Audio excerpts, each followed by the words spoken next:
시청자 여러분 안녕하십니까? VOA 뉴스투데이 시작합니다.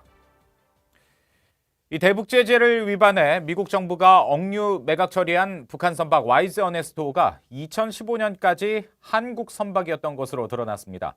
이 선박이 미국과 한국의 제재 대상인 북한에 어떻게 팔리게 됐는지 의문으로 남아 있습니다. 함지아 기자가 취재했습니다. 국제해사기구 IMO의 선박 정보 시스템에 나타난 와이즈 어네스토의 등록 정보입니다. 와이즈 어네스토는 과거 애니호란 이름의 한국 선적 선박으로 기록돼 있습니다. BOA 취재 결과 애니호는 2015년까지 한국의 산업은행 캐피탈과 명산해운이 소유하던 화물선이었다가 매각된 뒤 캄보디아 깃발을 달았습니다. 언뜻 보면 캄보디아 회사에 팔려간 것처럼 보이지만 실제로는 북한 회사로 곧바로 넘어갔을 가능성이 제기됩니다. 실제로 애니호가 매각된 직후 바꾼 이름은 송이호였는데 송이라는 이름은 와이즈 어네스토를 소유했던 평양 소재 북한 회사 송이무역회사와 이름이 같습니다. 송이호는 2015년 8월 선박 이름이 지금의 와이즈 어네스토로 변경된 뒤 지난해 3월 북한 남포항에서 유엔이 금지한 북한 석탄을 실은 대북 제재 위반 선박이 돼 나타납니다. 이와 비슷한 사례는 또 있습니다. 현재 미 재무부와 유엔 안보리의 제재 대상에 오른 북한 유조선 백마호는 2016년까지 파나마 선적의 로얄 미라클이란 이름으로 운영됐는데 실제 소유와 운영은 2011년부터 한국의 업체가 맡았던 것으로 나타났습니다.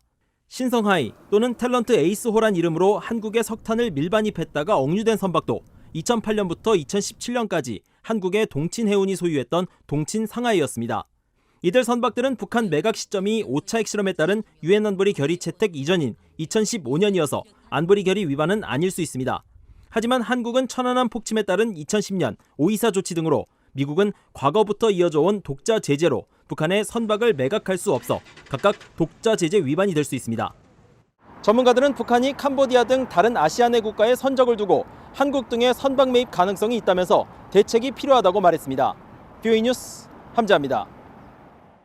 유엔 제재 위반 혐의로 미국 정부가 압류한 뒤 경매에 붙여진 북한 선박 와이즈 어네스토가 매각돼 예인됐다고 미 해안경비대가 밝혔습니다. 해안경비대는 최근 보도자료를 통해 와이즈 어네스토가 법무부의 조사에 이어 연방법원이 주관한 경매에서 매각돼 지난 7일 미국령 사모아를 떠났다고 설명했습니다.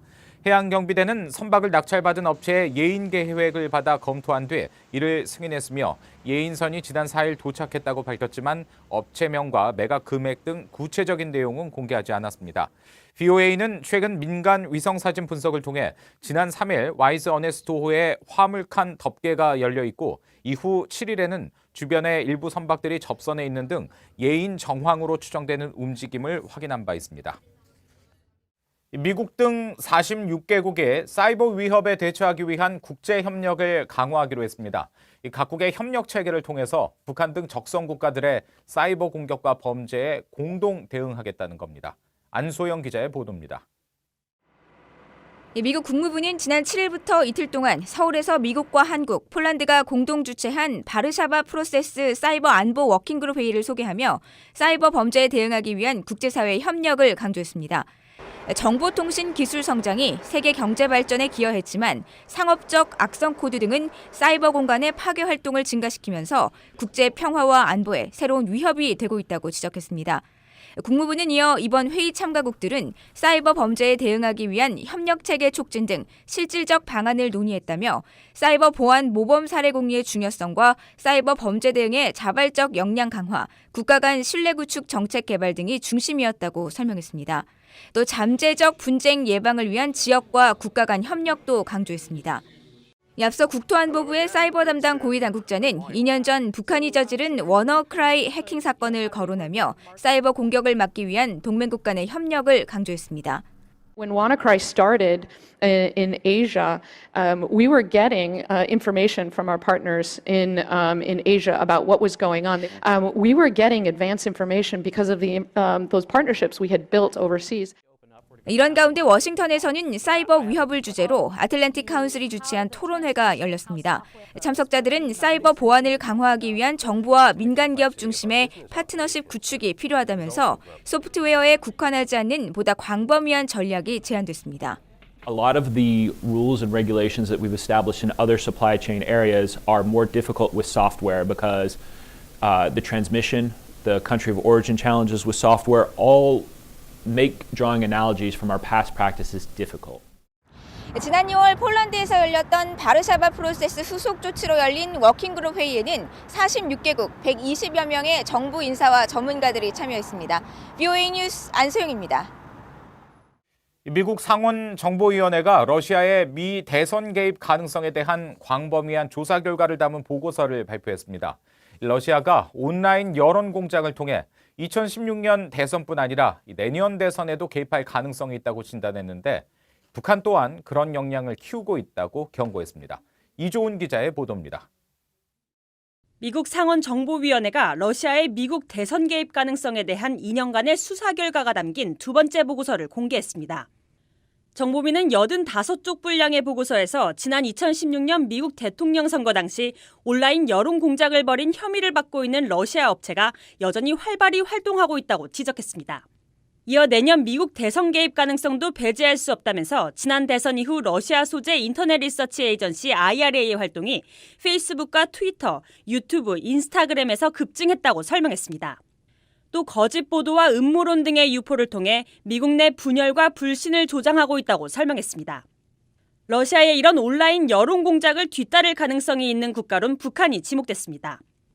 리처드 버 상원정보위원장은 성명을 통해 러시아는 이번 보고서에서 요약된 현대 정보화 전략을 연마한 첫 국가일 수 있고 중국과 북한, 이란과 같은 다른 적국들도 이를 뒤따르고 있다고 밝혔습니다. 정보위의 이번 보고서는 러시아의 2016년 미 대선 개입 범위를 담은 5개 보고서 가운데 두 번째입니다.